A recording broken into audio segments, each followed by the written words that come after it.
Hey everyone, have I got a great idea for a song? Oh yeah? What's it called? Shock the Monkey. Shock the what now? Trust me, it's gonna be huge. I was 12 when that song came out, living in Nashville.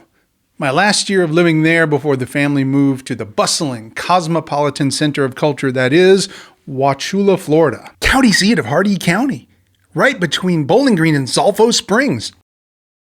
Cucumber capital of the world. And at that time, there was something of a seismic shift happening in music, especially the music I was picking up from popular culture, due mainly to MTV, where my 5th and 6th grade years were largely Don't Stop Believin', I Love Rock and Roll, Jesse's Girl, even Elvira.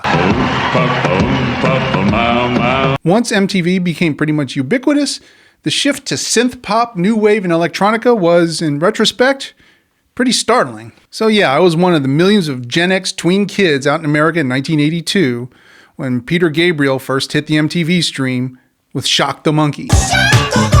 His biggest commercial success yet, a video in which he is playing yet another character with face paint and such, which isn't a far cry from some of the characters he played in Genesis. As far as I was concerned at the time, Peter Gabriel was a brand new artist. I knew nothing of his 13 years of previously released music. So if you met me between 1982 and 1986 and asked me to name Peter Gabriel songs, Shock the Monkey. Then while I was in high school, two things happened pretty much simultaneously. I discovered the Genesis album Trespass in my mom's record collection and became quite enamored of it. And also, Peter Gabriel released So, along with the videos for Sledgehammer and Big Time, and pretty much owned MTV for about a year. And from that point forward, my following of Peter Gabriel's music kind of temporally bifurcated. On one hand, I started filling in the blanks of the Genesis albums he appeared on. And on the other hand, I started following his current career going forward, especially when, at age 21, I met the person who I would eventually marry 5 years later, because she was a huge Peter Gabriel fan, especially So, Us, Passion, and his involvement with the WOMAD Festival. And it was during this time that I first heard a few of Peter Gabriel's more notable songs from the 4 self-titled albums, like Salisbury Hill, Games Without Frontiers, Biko. It's also during this time that I started to take note of some of the musicians he worked with, Tony Levin chief among them, but also Jerry Marotta, Bill Laswell, El Shankar, Peter Hamill, all names that I first encountered on Peter Gabriel albums. And I got to take a minute to give a shout out to the one constant on all these records, and that is the amazing bass player Tony Levin, who has been with Peter from the very beginning, and his classy style underpins everything that Peter does. But that still leaves a blank for me in his career, because even though I am familiar with a lot of the tunes on those 4 self-titled albums, I've still not taken the time to spin any of them beginning to end. The first 4 records were all numbered. They didn't actually have titles per se, but because of the cover art, they've gained these kind of nicknames. The first album was called Peter Gabriel 1, and it shows him in a parked car on a rainy day. So it's known by many people as Car. Number 2, which we're discussing today, is Scratch, which shows him kind of clawing his way through the front cover. Peter Gabriel's 3rd album, aka Melt, because of the melting artwork on the cover, offered up Games Without Frontiers, which became probably his best known song to date. I remember seeing it on MTV in the early 80s and thinking, Jane plays with Willie.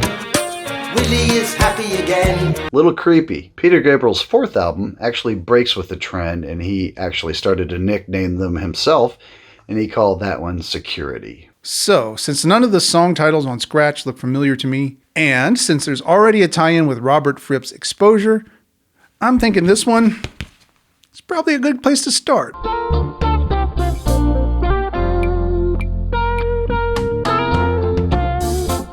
You know, I can kind of hear the conceptual continuity between Peter Gabriel's Scratch and Robert Fripp's Exposure, which is interesting because the continuity they share is one of cross-genre exploration.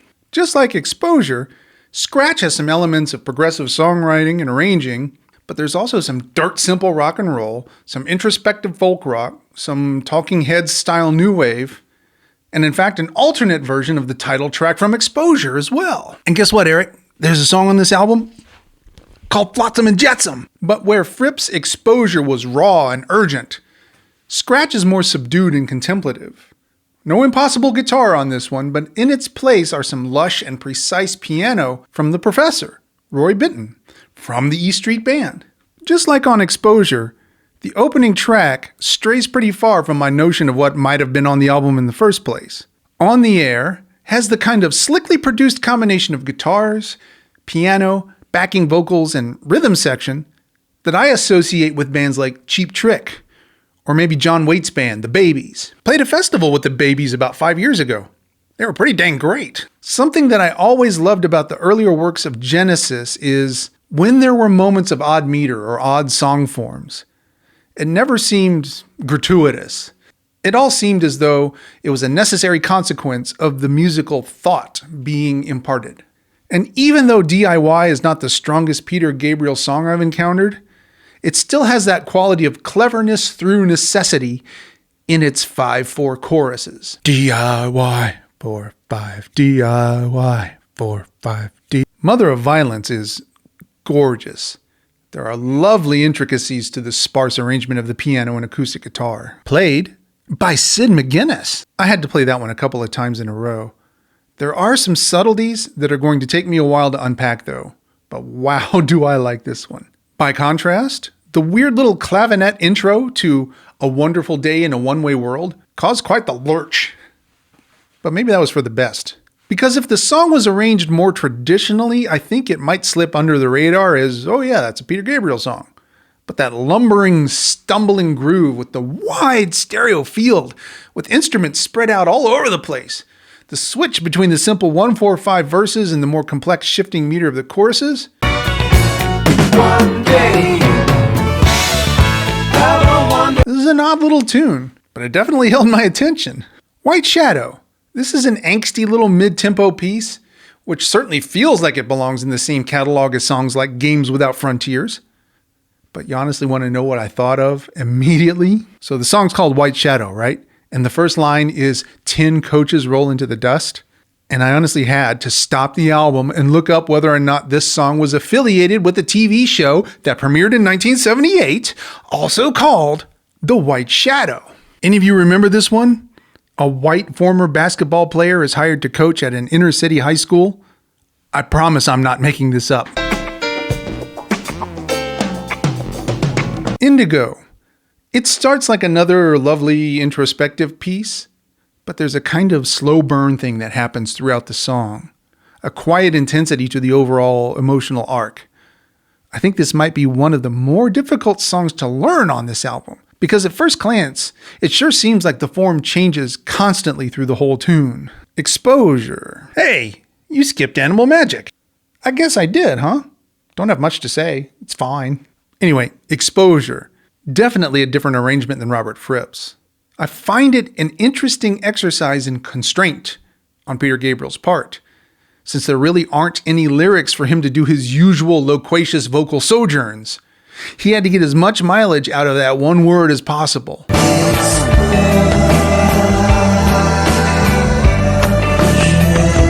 I think I prefer Fripp's version, but I respect what Peter Gabriel did here.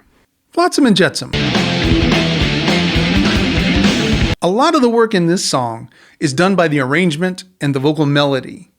The stops, the dynamics, the dropping of instruments, it all more or less works, but it still feels to me like it ends more or less the same place where it started. Perspective is another late 70s shimmery kind of rock tune, similar in a lot of ways to On the Air from side 1, but with the inclusion of Timmy Capello on sax for most of the song. Gives it a very Bruce Springsteen kind of a vibe. By the way, you know who Timmy Capello is?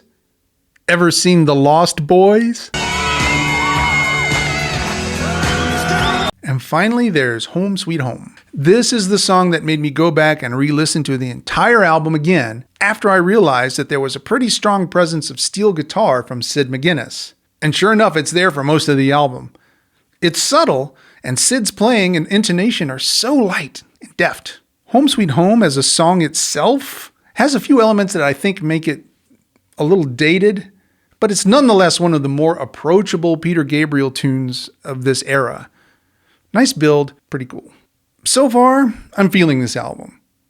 It's subdued, it's rarely flashy, doesn't always flow real nicely from one track to another, but there's a quiet fortitude there.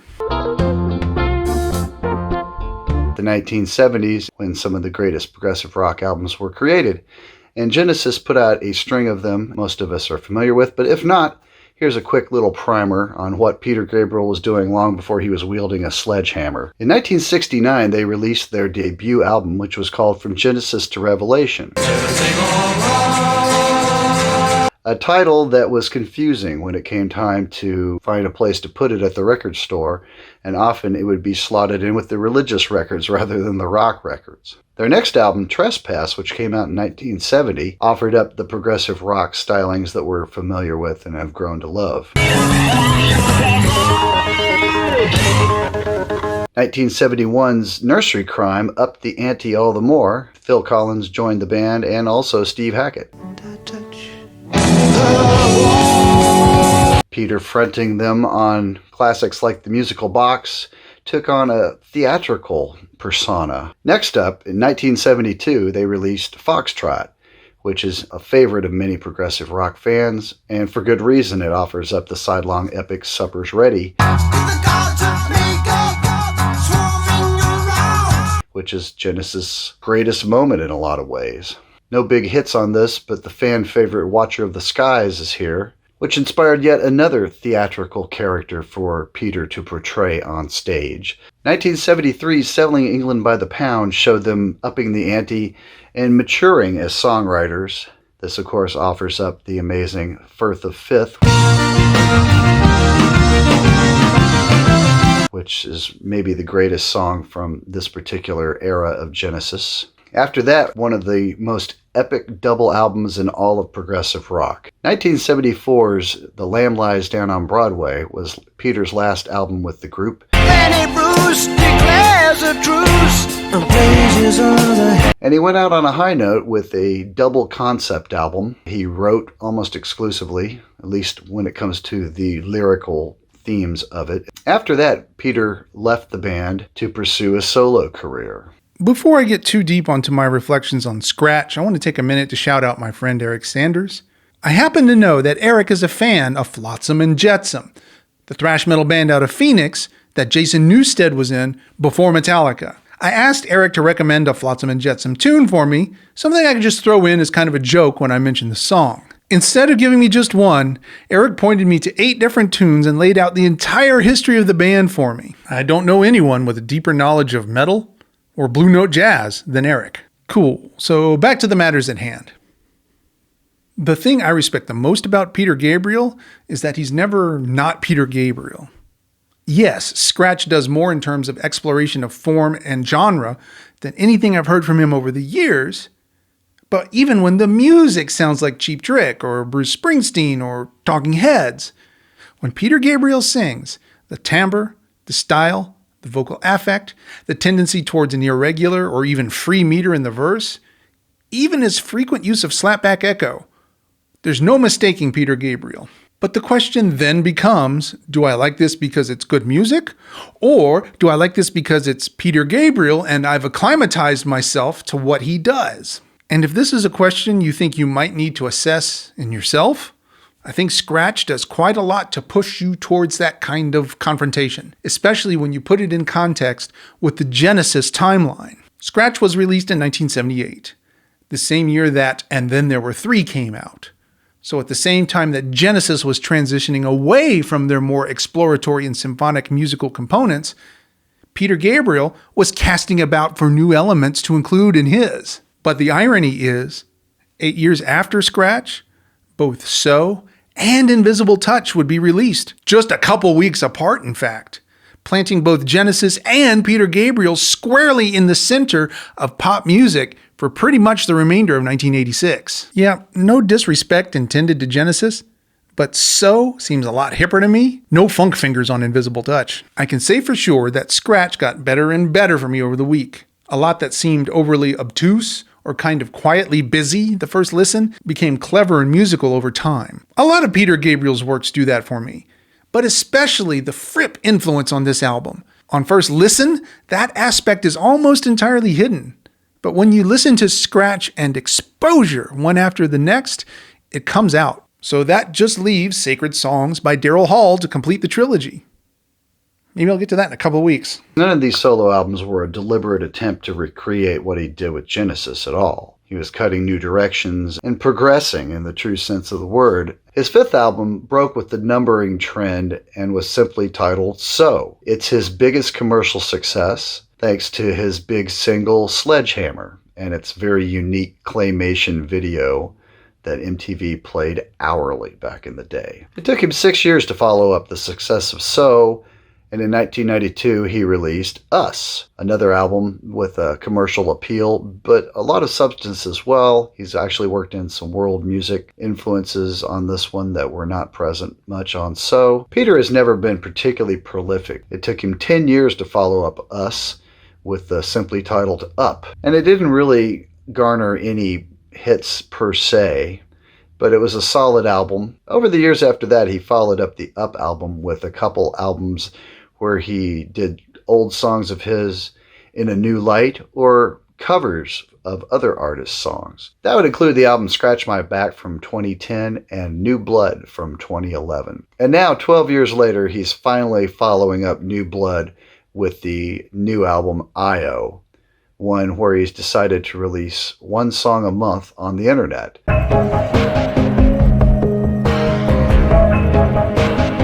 There are 2 out so far, and they sound quite promising.